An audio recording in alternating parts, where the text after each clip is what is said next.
قرآن کریم کا 26واں پارہ سورۃ الفتح کی یہ آیت ہے، اور صلح حدیبیہ کا پس منظر بیان کیا جا رہا ہے جب محمد الرسول اللہ صلی اللہ علیہ وسلم نے عثمان ابن عفان رضی اللہ عنہ کو اپنا سفیر بنا کر مشرکین کے پاس بھیجا تھا۔ چونکہ آج 18 ذی الحجہ ہیں اور عثمان ابن عفان رضی اللہ عنہ کی شہادت کا یہ دن ہے، اسی مناسبت سے ان کے فضائل اور ان کی خصوصیات اور اس سے ہمیں کیا سبق ملتا ہے، اس کو مختصر الفاظ میں بیان کرنے کی کوشش کی جائے گی۔ رسول اللہ صلی اللہ علیہ وسلم نے انہیں سفیر بنا کر بھیجا۔ سفیر قاصد، ایمبیسیڈر، ترجمان یا ریپریزنٹیٹیو اس کو بنایا جاتا ہے جو معتمد خاص ہوتا ہے، جس کی صلاحیت اور قابلیت وہ بہت سو سے زیادہ اور ممتاز ہوتی ہے۔ حضرت عثمان رضی اللہ عنہ کو جب وہاں پر بھیجا گیا تو اپنے چچا زاد بھائی کے ساتھ جب وہ مشرکین کے وفد کے پاس جانے لگے تو ان کی شلوار ٹخنوں سے اونچی تھی، تو چچا زاد نے کہا کہ یہ لوگ اس آدمی کو پروٹوکول اور رسپیکٹ دیتے ہیں کہ جس کی شلوار جتنی نیچے لٹکی ہوئی ہو۔ عثمان ابن عفان رضی اللہ عنہ فرمانے لگے کہ میں نے تو اپنے حبیب کو اس طرح دیکھا ہے، لہٰذا میں آقا کی اس سنت کو چھوڑ نہیں سکتا۔ اطلاع یوں آئی،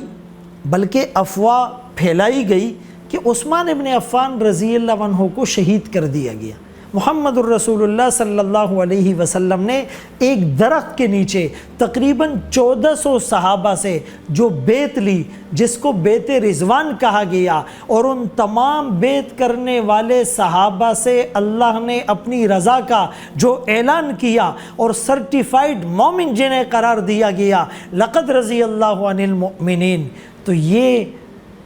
کریڈٹ بھی عثمان ابن عفان رضی اللہ عنہ کو جاتا ہے۔ بلکہ ایک قدم اور آگے کہ اللہ کے رسول صلی اللہ علیہ وسلم نے اپنے ہاتھ کو عثمان ابن عفان کا ہاتھ قرار دے کر کہا کہ یہ عثمان کی طرف سے بیعت ہو رہی ہے۔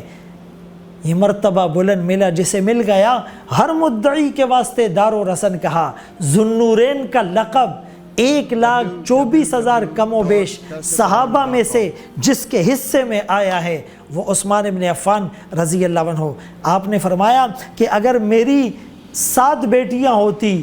یکے بعد دیگرے میں عثمان ابن عفان کے نکاح اور عقد میں دے دیتا، جو اتنا پاکیزہ اور حیا کرنے والا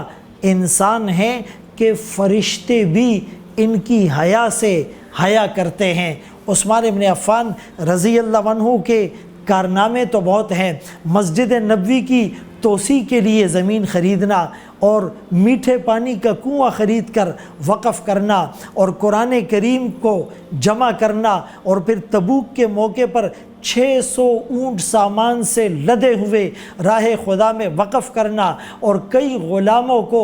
آزاد کرنا، یہ رسول اللہ صلی اللہ علیہ وسلم کی بہت سی بشارتوں کے مستحق ٹھہرے۔ لیکن نتیجہ اور انجام کیا ہوا؟ اسی مسجد میں نماز پڑھنے سے انہیں روک دیا گیا، اسی کنویں کا پانی ان پر بند کر دیا گیا، اسی عثمان ابن عفان رضی اللہ عنہ کی ساری قربانیوں کو یکسر نظر انداز کر کے ان کے خلاف علم بغاوت بلند کیا گیا، ان کے خلاف مختلف قسم کی سازشیں کی گئی، لیکن فرمانے لگے کہ میں مدینۃ الرسول میں خون ریزی نہیں چاہتا،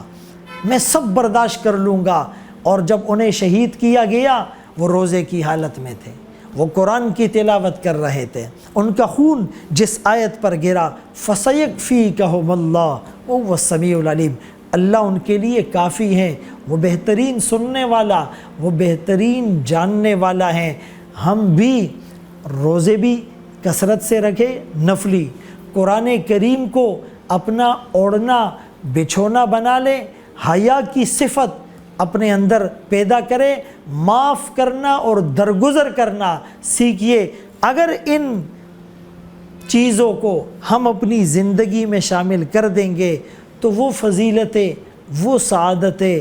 ہمیں بھی تھوڑی بہت مل جائے گی۔ اسی لیے ای سعادت بزور بازو نیست۔ صحابہ اکرام کا تذکرہ اور ان کی قربانیوں کو بیان کرنا اور ان کے سوانح اور ان کے واقعات کو پڑھنا، اسی لیے کہ وہ ہمارے لیے رول ماڈل ہیں، وہ ہمارے لیے آئیڈیل ہیں، وہ ہمارے لیے معیار ہیں۔ فَإِنْ آمَنُوا بِمِثْلِ مَا آمَنْتُمْ بِهِ فَقَدِ اهْتَدَوْا، اگر تمہارا ایمان ان کے ایمان سے میچ کر جائے گا تو تم دنیا اور آخرت کی فلاح حاصل کر پاؤ گے۔